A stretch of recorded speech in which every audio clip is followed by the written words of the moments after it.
O Senhor esteja convosco. Ele está no meio de nós. Proclamação do Evangelho de Jesus Cristo segundo São Lucas. Glória a vós, Senhor. Hoje, quarta-feira, dia 25 de fevereiro de 2026, primeira semana da Quaresma. E antes de qualquer explicação, eu preciso dizer algo com muita verdade a você. Eu sei que talvez você tenha chegado até aqui carregando algo que não cabe em palavras. Eu sei das noites em que você ficou acordado, olhando para o teto, tentando entender por que tanta coisa parece não fazer sentido. Eu sei dos dias em que você acordou com o corpo pesado, não de sono, mas de cansaço da alma. Aquele cansaço que nenhum descanso resolve, que nenhuma noite de sono cura, que fica ali grudado no peito, como se fizesse parte de você. Eu sei das vezes em que você sorriu para fora, mas por dentro estava pedindo socorro, sem saber nem para quem pedir, sem saber nem como pedir. Eu sei do medo que bate quando a noite chega, o medo de que amanhã seja igual a hoje, o medo de tentar de novo e não conseguir de novo, o medo de se frustrar mais uma vez. Eu sei das vezes em que você rezou e sentiu que suas palavras batiam no teto e voltavam, como se Deus estivesse em silêncio, como se o céu estivesse fechado. Eu sei do peso de carregar sozinho aquilo que ninguém vê, de ser forte para todo mundo, mas não ter ninguém para ser forte por você. Eu sei das lágrimas que você engoliu, porque não podia chorar na frente dos outros. Eu sei da sensação de estar perdido no meio de tanta gente, de se sentir sozinho mesmo cercado de pessoas, de achar que ninguém realmente entende o que você está passando. E eu sei, acima de tudo, daquela pergunta que insiste em voltar, que aparece de madrugada, que volta quando você está no ônibus, quando está lavando a louça, quando está olhando pela janela. Será que Deus ainda se lembra de mim? Será que eu ainda tenho chance? Será que essa quaresma pode ser diferente das outras? Se esse é o seu sentimento, este evangelho não veio por acaso. Ele veio exatamente para você, exatamente neste momento da sua quaresma, exatamente neste dia em que a vida parece pedir de você mais do que você tem para dar. Olha o que Jesus diz no evangelho de hoje. Ele olha para a multidão, para aquela gente toda reunida, gente que veio de longe, gente cansada, gente com fome de algo que não era só pão, e diz: esta geração é uma geração má, ela busca um sinal, mas nenhum sinal lhe será dado, a não ser o sinal de Jonas. Quando eu li essa passagem, meu coração ficou inquieto, porque eu sei que muita gente que está ouvindo agora vive exatamente assim, buscando um sinal de que vai melhorar, um sinal de que Deus ouviu, um sinal de que essa dor vai passar, um sinal de que vale a pena continuar. E Jesus não condena quem busca sinal. Ele entende a fragilidade humana, ele sabe que o medo nos faz querer garantias, mas ele faz algo muito mais profundo. Ele diz que o sinal já foi dado. O sinal é Ele mesmo. O sinal de Jonas é a presença de Deus que mergulha no fundo, no escuro, no ventre da baleia, no lugar mais improvável, e de lá ressurge. Quando tudo em você diz acabou, Deus diz: eu desci até o fundo para te buscar. Quando tudo em você diz não tem mais saída, Deus diz: eu já estive no lugar mais escuro, e de lá eu voltei, e vou te trazer comigo. Quando o medo diz você está sozinho nessa, Deus diz: eu nunca te abandonei, nem mesmo quando você achou que eu tinha ido embora. Esse evangelho não é uma cobrança, é um convite. Não é Deus dizendo você deveria ser melhor, é Deus dizendo: eu já estou aqui, no meio do seu caos, no meio do seu medo, no meio da sua quaresma interior, e eu não vou embora. Sabe o que me toca profundamente nesse evangelho? Jesus fala de Jonas. E quando a gente vai lá no livro de Jonas, a gente descobre algo extraordinário. Deus mandou Jonas pregar para Nínive, uma cidade enorme, uma cidade que todo mundo considerava perdida, longe de Deus, sem esperança, sem chance de redenção, uma cidade que cheirava a pecado, uma cidade que ninguém acreditava que podia mudar. E sabe o que aconteceu? Os ninivitas se converteram. Não porque Jonas fez um discurso perfeito, não porque houve um milagre espetacular, não porque um anjo apareceu no céu, mas porque a palavra de Deus chegou simples, direta, sem enfeite, e tocou o coração daquele povo. E aqui está algo que eu preciso que você entenda com todo o seu coração, com toda a sua alma. Deus não espera você estar pronto para agir na sua vida. Deus não espera você estar limpo, arrumado, perfeito, com a vida organizada. Deus vai até Nínive, Deus vai até o lugar que todo mundo já desistiu. Deus vai até aquela área da sua vida que você esconde de todo mundo, que você tem vergonha, que você acha que não tem jeito. Quantas vezes você achou que precisava se arrumar primeiro para depois se aproximar de Deus? Quantas vezes você pensou, quando eu resolver isso, aí sim eu vou rezar direito? Quantas vezes você se afastou da igreja, da oração, do evangelho, porque sentiu vergonha do que estava vivendo?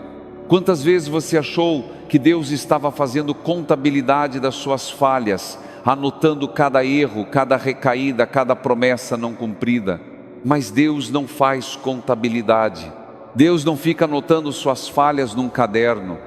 Deus olha para Nínive e sente compaixão. Deus olha para você, para o lugar mais escuro da sua vida, e sente compaixão.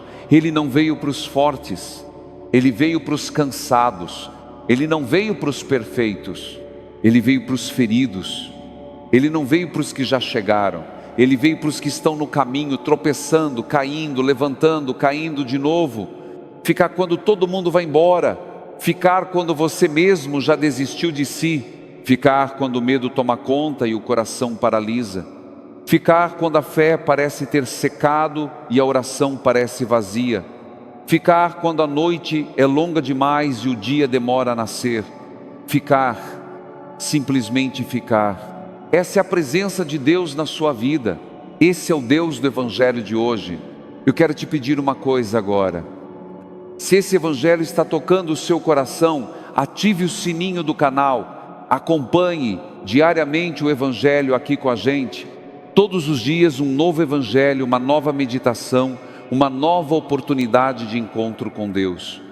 E eu te peço, escreve nos comentários o seu nome e uma intenção de oração. Pode ser uma palavra só, pode ser o nome de alguém que você ama, pode ser algo que você precisa entregar a Deus nesta quaresma. Escreve: perdão, recomeço, luz, paz, coragem, saúde, trabalho, reconciliação, qualquer coisa que esteja no seu coração, porque ninguém deveria atravessar a quaresma sozinho, ninguém deveria carregar esse peso sem ter alguém que reze junto, e a gente reza por cada nome, por cada intenção todos os dias. Você não está sozinho. Eu quero te contar a história de Dona Aparecida. Dona Aparecida tem 67 anos, mora em Goiânia, no estado de Goiás. Ela trabalhou a vida inteira como cozinheira em restaurante, levantando às 4 da manhã, voltando para casa às 10 da noite, 6 dias por semana, mãos calejadas, costas doloridas, mas sempre com um sorriso no rosto quando chegava em casa e encontrava seu Geraldo sentado na varanda, esperando por ela com o café feito. Há 3 anos, Dona Aparecida perdeu o marido, seu Geraldo, depois de 42 anos de casamento. A doença veio rápida, em poucos meses levou tudo. E quando seu Geraldo partiu, Dona Aparecida sentiu que uma parte dela tinha ido junto. A casa ficou grande demais, o silêncio ficou pesado demais, as noites ficaram longas demais. Ela me disse: padre, eu continuei vivendo, mas era como se eu tivesse parado por dentro. Eu fazia as coisas no automático, cozinhava, limpava, ia na missa, mas meu coração estava no escuro. Eu ria para os outros, mas por dentro eu estava congelada. Dona Aparecida passou quase um ano inteiro sem conseguir rezar. Ela abria a boca para falar com Deus e nada saía. Ela pegava o terço e as contas escorregavam dos dedos sem que nenhuma palavra viesse. Ela sentia vergonha porque achava que uma mulher de fé deveria ser mais forte, deveria aceitar a vontade de Deus com serenidade. Até que numa manhã de quarta-feira, durante a quaresma do ano passado, ela ouviu uma meditação sobre Jonas e algo aconteceu. Ela me contou, com os olhos cheios de lágrimas. Quando eu ouvi que Deus foi buscar Jonas no fundo do mar, eu entendi que Deus podia me buscar no fundo da minha tristeza. Eu não precisava subir sozinha, Ele ia descer até onde eu estava. E pela primeira vez em muito tempo eu senti que estava tudo bem não estar bem. Dona Aparecida não fez nada extraordinário naquele dia. Ela simplesmente sentou na cadeira da cozinha, aquela mesma cadeira onde seu Geraldo tomava café, fechou os olhos e disse: Senhor, entra. Só isso, 2 palavras. E ela me disse que pela primeira vez em meses sentiu que não estava sozinha. Não foi uma visão, não foi uma voz do céu, foi uma presença silenciosa, mas real, como um abraço que não precisa de braços. Dona Aparecida não falou de milagres espetaculares, falou de uma presença que a sustentou quando ela não tinha mais forças para se sustentar sozinha. Agora eu quero voltar ao Evangelho, porque tem mais coisas preciosas aqui para a gente. Jesus diz: assim como Jonas foi um sinal para os ninivitas, assim também será o Filho do Homem para esta geração. Repare bem, ele não diz assim como Jonas fez um milagre grandioso. Ele diz: Jonas foi um sinal. E qual foi o sinal de Jonas? Foi a presença. Jonas apareceu em Nínive, só isso. Apareceu, estava lá, estava presente. E a presença dele, carregando a palavra de Deus, foi suficiente para transformar uma cidade inteira.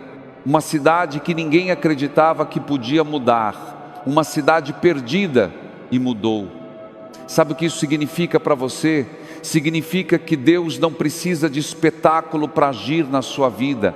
Deus age pela presença silenciosa no quarto escuro, pela presença que entra no seu quarto quando você está chorando à noite e ninguém sabe, pela presença que caminha com você quando o medo não deixa você dormir, pela presença que sustenta seus passos quando suas pernas tremem de cansaço e de medo. E Jesus diz mais: aqui está quem é maior do que Jonas. Repare bem nessas palavras. Ele não diz: aqui está alguém parecido com Jonas. Diz maior, ou seja, se Jonas, um profeta imperfeito, um profeta que fugiu de Deus, que desobedeceu, que ficou com raiva quando Deus perdoou Nínive, se esse profeta fraco, medroso e humano foi capaz de ser instrumento de conversão, imagine o que Cristo, o Filho de Deus, pode fazer na sua vida. Imagine o que a presença dele pode fazer no meio da sua escuridão. E Jesus também fala da rainha do sul, que veio de longe para ouvir a sabedoria de Salomão. Ela não ficou esperando a sabedoria chegar até ela. Ela se pôs a caminho. Ela fez o movimento. E você hoje também fez o movimento. Você está aqui, está ouvindo, está buscando. E isso já é resposta à graça. Não nasceu do sangue, nem da vontade da carne, mas de Deus. A mudança que você precisa não vem da sua força de vontade, não vem de um plano perfeito, não vem de uma promessa feita na emoção de um momento bonito. A mudança vem de Deus. O começo não vem de você, vem de Deus. Deus não se cansa de começar. Quantas vezes Deus já recomeçou com você? Quantas vezes Ele já te levantou depois de uma queda? Quantas vezes Ele já te deu uma manhã nova depois de uma noite que parecia não ter fim? Receber é um gesto simples, não exige diploma, não exige preparo, não exige perfeição, não exige anos de estudo teológico. Receber é dizer: entra, mesmo que eu não esteja pronto, é abrir a porta do coração, mesmo que a casa esteja bagunçada, mesmo que tenha poeira nos cantos, mesmo que tenha coisas que você gostaria de esconder, é dizer: Senhor, eu não tenho nada arrumado, mas entra assim mesmo, entra no meio da minha bagunça, entra no meio do meu medo, entra no meio do meu pecado. E Ele entra, Ele sempre entra, porque a graça de Deus não depende da sua capacidade de merecê-la. A graça de Deus depende apenas do amor de Deus. E esse amor não tem limite, não tem condição, não tem prazo de validade. Esse amor não se cansa, esse amor não desiste, esse amor recomeça todos os dias. E eu preciso falar com você sobre algo que talvez você não tenha percebido. A primeira leitura de hoje conta que os ninivitas, quando ouviram a palavra de Deus, se converteram. E o texto diz algo lindo: vendo Deus as suas obras de conversão, compadeceu-se e suspendeu o mal que tinha ameaçado fazer-lhes. Deus se compadeceu, graça sobre graça. Deus não esperou que os ninivitas provassem que a conversão era verdadeira. Deus não pediu um período de teste. Deus não disse: vamos ver se vocês conseguem manter isso por 30 dias. Deus viu o primeiro movimento do coração e respondeu com compaixão. O primeiro gesto, a primeira lágrima, o primeiro passo, por menor que fosse, foi suficiente para mover o coração de Deus. E talvez você esteja vivendo essa quaresma achando que Deus está esperando resultados, que Deus está medindo o seu jejum, contando suas orações, avaliando o seu sacrifício, fazendo uma planilha da sua espiritualidade. Mas não é assim que Deus funciona. Deus vê o seu coração, Deus vê o esforço que você faz para levantar da cama quando a tristeza pesa. Deus vê a oração que você tenta fazer, mesmo quando as palavras não vêm. Deus vê a lágrima que você esconde para não preocupar quem está ao redor. Deus vê o silêncio de quem já não sabe o que dizer, mas ainda está ali, presente, esperando.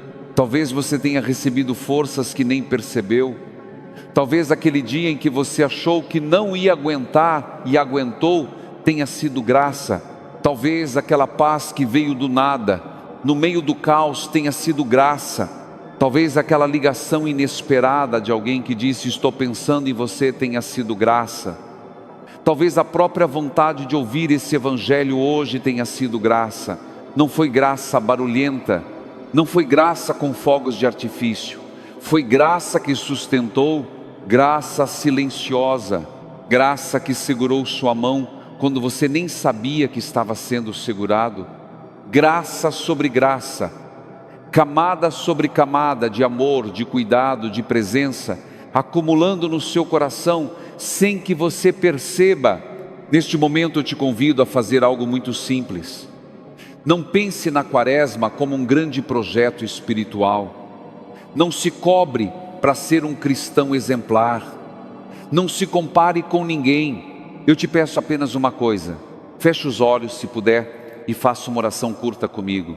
Diga no seu coração: Senhor, entra na minha história, entra no meu cansaço, entra no meu medo, entra na minha solidão, entra nas minhas dúvidas, entra no meu silêncio. Eu não tenho grandes promessas para fazer, eu não tenho forças para grandes mudanças, mas eu tenho esse momento, e nesse momento eu abro a porta. Entra, Senhor. Isso já é oração, isso já é fé, isso já é conversão. Você não precisa de mais nada, não precisa de palavras bonitas, não precisa de emoção forte, só precisa de sinceridade. E se você está ouvindo isso e não consegue rezar, se as palavras não saem, se o coração está seco, tudo bem. Deus ouve até o silêncio. Deus entende até o gemido que não vira palavra. Quem escreveu nos comentários: Deus viu. Quem está em silêncio, Deus também viu. Ninguém é invisível para Ele. Ninguém. Antes de terminar, eu preciso te dizer uma coisa com todo o carinho do meu coração. não se cobre tanto. Você fez o que pôde com as forças que tinha. E se hoje você está aqui ouvindo essa meditação, é porque alguma coisa dentro de você ainda acredita, alguma coisa dentro de você ainda espera. E essa pequena chama, por menor, Deus não precisa de fogueira, Deus trabalha com faísca. O Evangelho de hoje nos mostra que o sinal de Deus não é espetacular. O sinal de Deus é a presença de Cristo na sua vida, na sua quaresma, no seu hoje. Ele está aqui, maior que Jonas, maior que Salomão, maior que qualquer medo que mora dentro de você. E Ele não veio te julgar, veio te encontrar, veio entrar na sua Nínive interior e dizer: eu tenho compaixão de você. Escreve nos comentários o seu nome e uma intenção para esta quaresma: paz, saúde, trabalho, reconciliação, força, coragem, recomeço, perdão. Qualquer coisa que esteja pesando no seu coração, a gente vai rezar por você. Cada nome, cada intenção, cada história, porque a gente caminha junto aqui, como uma família que caminha junta mesmo sem se conhecer pessoalmente. A gente se encontra todo dia nesse evangelho, nessa meditação, nesse momento de fé. E mesmo que o dia de amanhã pareça incerto, eu te digo com toda certeza, amanhã estaremos juntos novamente. Amanhã tem evangelho novo, tem meditação nova, tem graça nova. Deus não se cansa de recomeçar com você. Então não desiste de você, não desiste da sua fé, não desiste dessa quaresma. Compartilhe esse vídeo com alguém que precisa ouvir isso hoje. Manda para aquela pessoa que está passando por um momento difícil. Às vezes uma palavra no momento certo salva mais do que a gente imagina. Nós te esperamos amanhã. E mais do que isso, Deus te espera com a mesma compaixão de sempre, com a mesma paciência de sempre, com o mesmo amor de sempre. Que a bênção de Deus Todo-Poderoso, Pai, Filho e Espírito Santo desça sobre você e permaneça para sempre. Amém.